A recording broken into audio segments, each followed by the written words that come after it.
Bienvenue and welcome.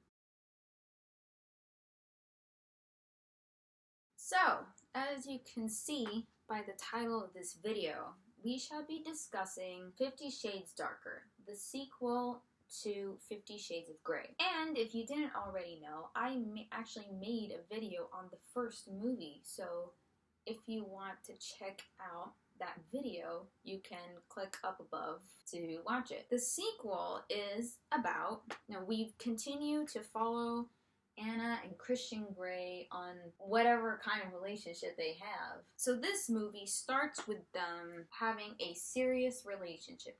They're no more kinky, sexy stuff. Well, there's still kinky, sexy stuff, but it's more serious now. It involves feelings and stuff. And people from Grey's dark past come back to haunt him. These people threaten to tear Anna and Christian Grey apart. Honestly, I wish they did. Now, spoiler alert, they end up engaged at the end of the movie, which I think is complete bullshit, but I'll talk about that later. Now, I will say that this movie is a lot more tamer than the first one. Mostly because it portrays Christian Grey's creepiness in a lot more subtle way. It's not as in your face as it was in the first movie. With that being said though, I will say, despite the tameness of this movie, compared to the first one, this movie is somehow worse. And there's a few reasons why I don't like this movie. Well, there's a lot of reasons why I don't like this movie. But in this video, I'm just gonna highlight the main reasons why I don't like this movie. Now, the acting for Christian Grey and Anna, which if you don't know, her name is Anastasia, their acting is really bad. Like, I'm talking about, bad. Christian Grey, throughout this whole movie, and the first one, now that I think about it, Christian Grey is very serious. He's a very serious man. And Anna sounds and looks like as if she is seconds away from crying. And throughout the whole movie, you just see slight variations of these two, emotions. And it's really annoying because sometimes the seriousness and the crying does not suit the mood of the scene or the circumstance.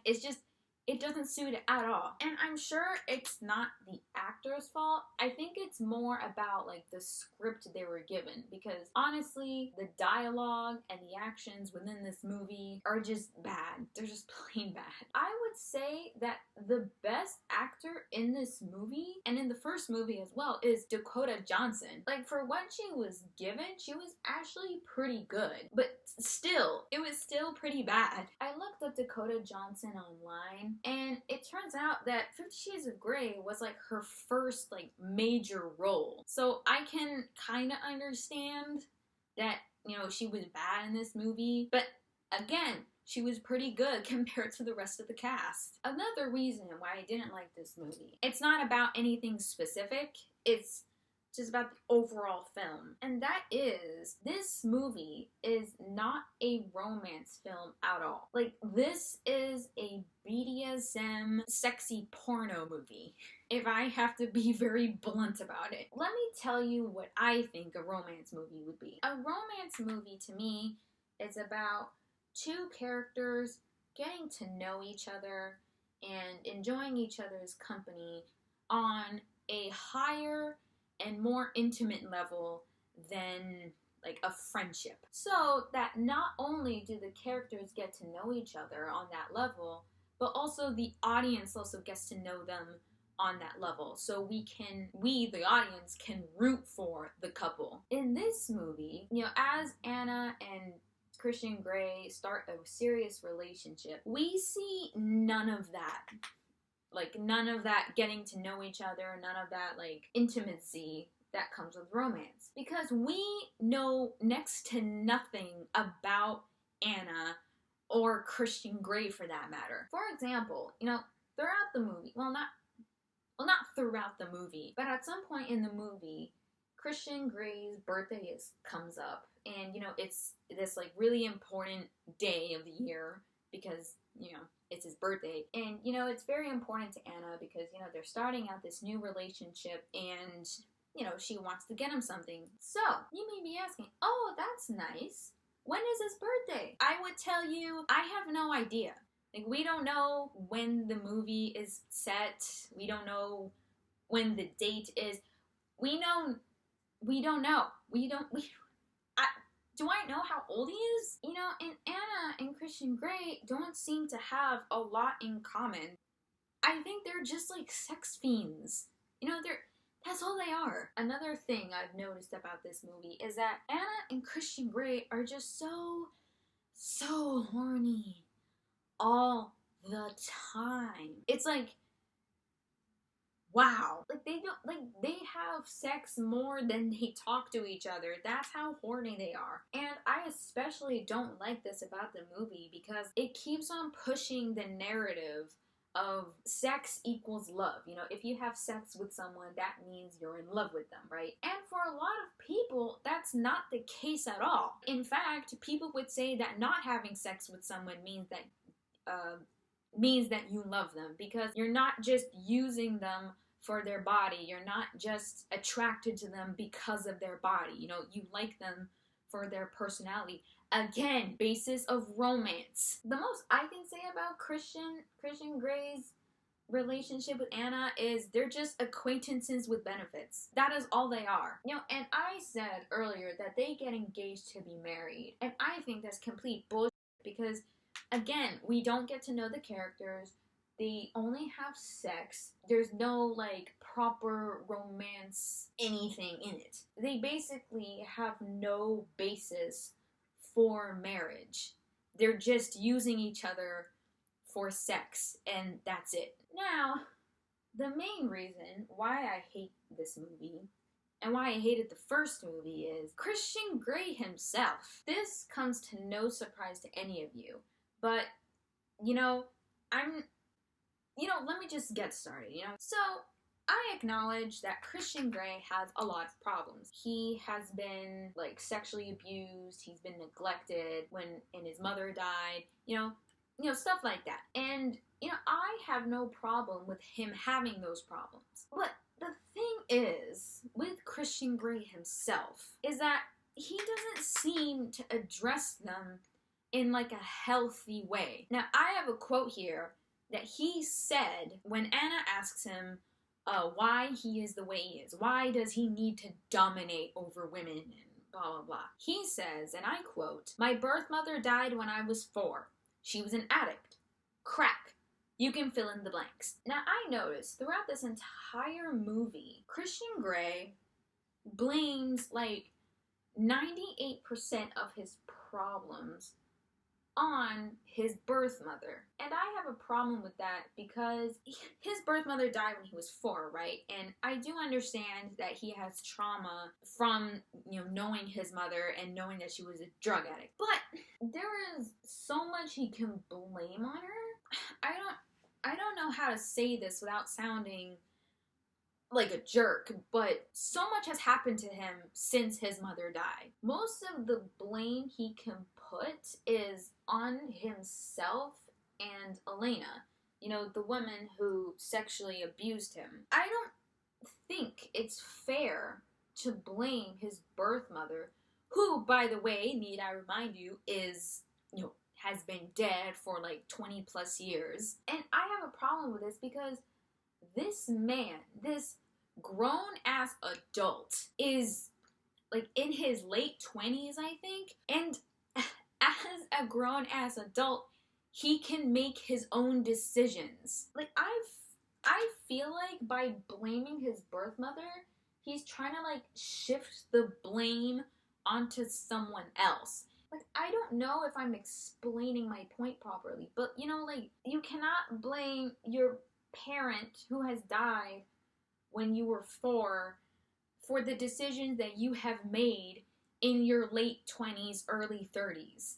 You know, that comes down to you. And, you know, the fact that he was sexually abused when he was 16, you can blame the woman who did that to you. You're an adult, man.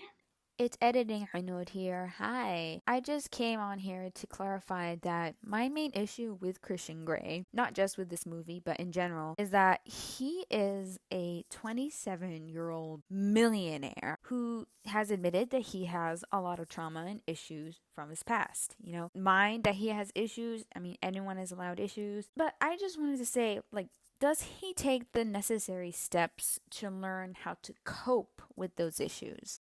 No, he does not. He is an adult who has the ability to make adult decisions. And it's very frustrating to see an adult millionaire admit that he has problems, but he does nothing to help himself. You know, instead, he blames other people for his lack of action. So, like with my point with he blames 98% of his problems on his birth mother, he is incapable of like going to therapy to talk about his mother. And speaking of therapy, his version of it is to fall in love and have sex with Anna. You know, trauma just doesn't go away if you have sex or fall in love with someone. You know, that's not how it works. And second of all, putting the responsibility of his recovery on Anna is just such a toxic thing to do. I mean, his recovery from his trauma is his responsibility, not hers. And to expect her to cure him or something like that is just very manipulative on his side. Now, that's all I had to say about that.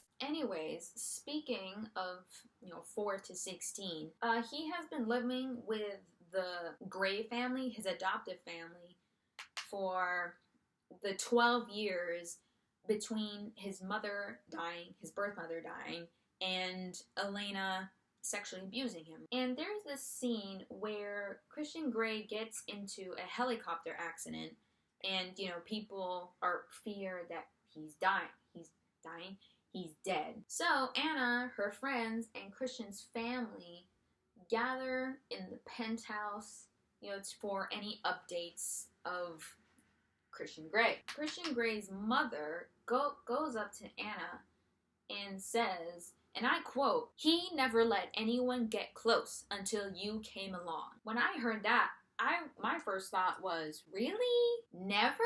Never. Not even during the 12 years he was with a loving family who clearly cared for him and who clearly cares and loves him even now. He never got close to anyone?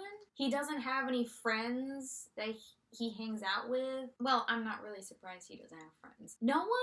Never?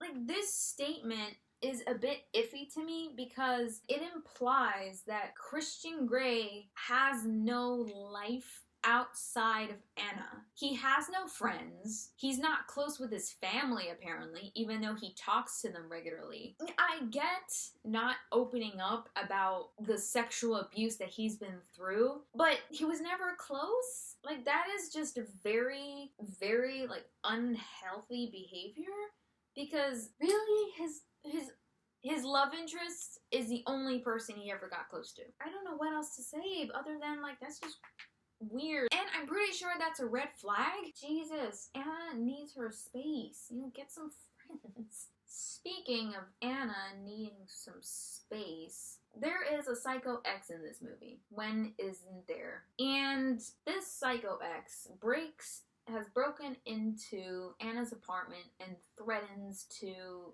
kill her. And lo and behold, Christian Grey saves the day by using his dominant power over Leela, the Psycho X. She lets him take the gun away, and when he tells her to kneel, she just automatically does it. Submissive mode activate. And this understandably freaks Anna out, but not for the reasons you might think. This freaks her out because she is afraid that she will not be able to give Christian Grey this complete submission, and therefore she's not good enough for him. Again, I find this to be complete bullshit, but whatever. Now later on, she goes back to the penthouse where he's waiting, and she confronts him about it and, you know, basically tells him that she cannot give him what he wants. And I just want to let y'all know that this scene is 3 minutes long, you know, this confrontation. I have compiled a list of quotes that Anna says, you know, throughout those 3 minutes that I feel are very important. And I'll explain why I feel they're very important. Anna says, and again, I quote, "She scared me, but you scared me more. Don't crowd me, I need space. I just need to think a little bit. How do you know that?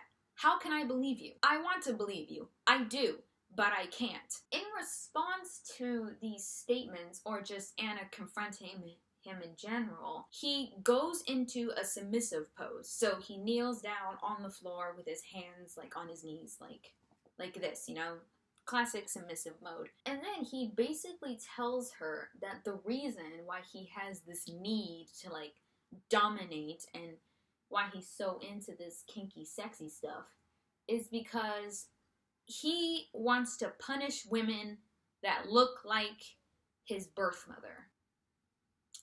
Yeah, he also takes Anna's hand and puts it on his chest, which earlier in the film is established that that's a no touching zone because of the past physical abuse that he's been through, and, you know, he has a lot of trauma for that. I don't have a problem with the fact that he has trauma because, you know, he's been through a lot, but I do have a problem with, I assume, his intentions. Like, I just feel that this scene is just so manipulative on Christian Grey's half. He is using his trauma and the abuse he's been through before to guilt her into staying with him. And he's making her feel that he absolutely needs her, and if she's not with him, he is just not going to become a better person. He's going to stay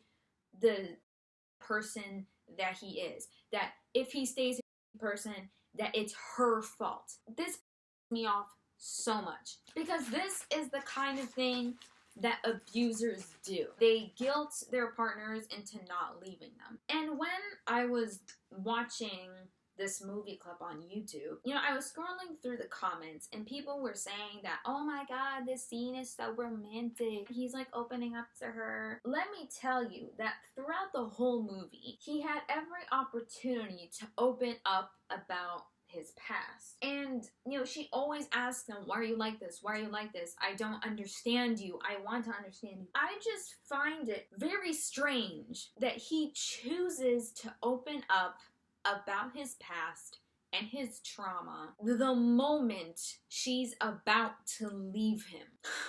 Girls, if a man does this to you, if you are hesitating about being in a relationship with him, or you're about to break up with him, leave him and then run in the opposite direction as fast as you can, because chances are, very high chances are, that he is a terrible person who will do anything to control and manipulate you. I'm getting really mad right now. So, I will do the rest of my face off camera and I will tell you my final thoughts about 50 Shades Darker. So, I am back and here is the final look. I hope you like it as much as I do. I'm actually very proud of it. But 50 Shades Darker, I just want to say that I absolutely, positively hate this movie so much. I don't like it because of the message it says to people, particularly women,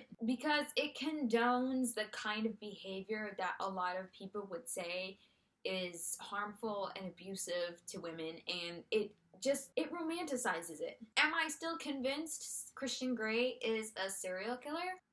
Yes, I am. I think at this point no one can tell me otherwise. So that is all of my thoughts and opinions on 50 Shades Darker. If you enjoyed this video, please give it a thumbs up and comment down below what you liked about it, or if you have any thoughts yourself. Subscribe to my channel if you are interested in hearing my opinion about movies, or if you don't want to hear about my opinions, you can enjoy the looks I create. All of my social medias and what's on my face will be down below in the description. And I'll see you the next time I upload. Bye!